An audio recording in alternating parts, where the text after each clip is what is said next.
जखन होई दर्शन जे। दूर दूर से आवे सब आहाँ के शरण में, खुश भक जाए जखन होए दर्शन जे। केलो दुष्ट के संहार खप्पर वाली मैया है, भेली सिंह पर सवार दुर्गा मैया है। सिंह पर सवार दुर्गा मैया आयो, भेली सिंह पर सवार दुर्गा मैया आयो।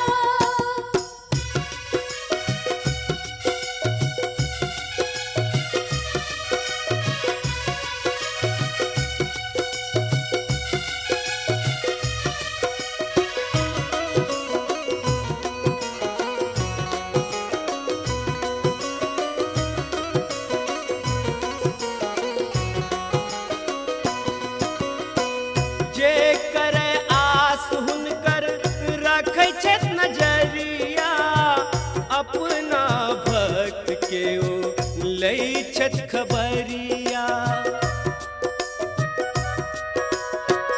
जे करे आस हुनकर रखै छथि नजरिया, अपना भक्त के ओ लै छथि खबरिया। सबके दुख दूर करती दुर्गा मैया यो, भेली सिंह पर सवार दुर्गा मैया यो।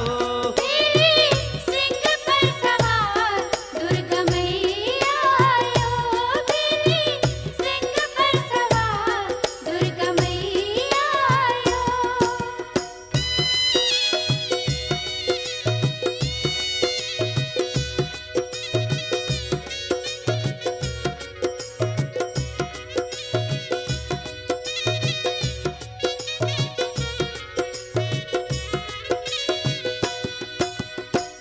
हमरो पुकार सुनका जल्दी से अबियौ, नैया मझधार में छै तकरा बचबियौ।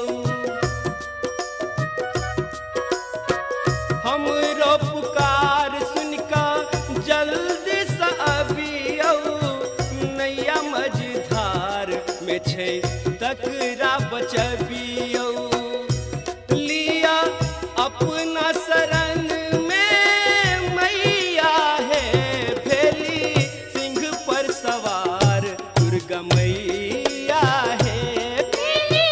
सिंह पर सवार दुर्गा मैया आयो, भेली सिंह पर सवार दुर्गा मैया आयो।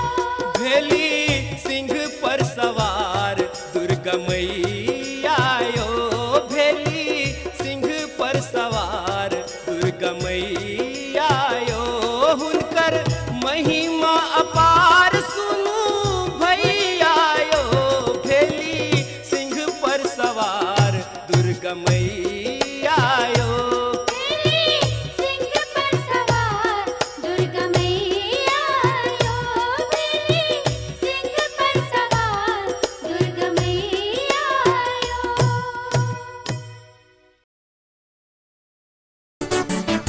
नीलम मैथिली चैनल के सब्सक्राइब करबा के लेल लाल बटन का दबाव आ घंटी पर क्लिक क के नव नव मैथिली गीतक आनंद उठाउ।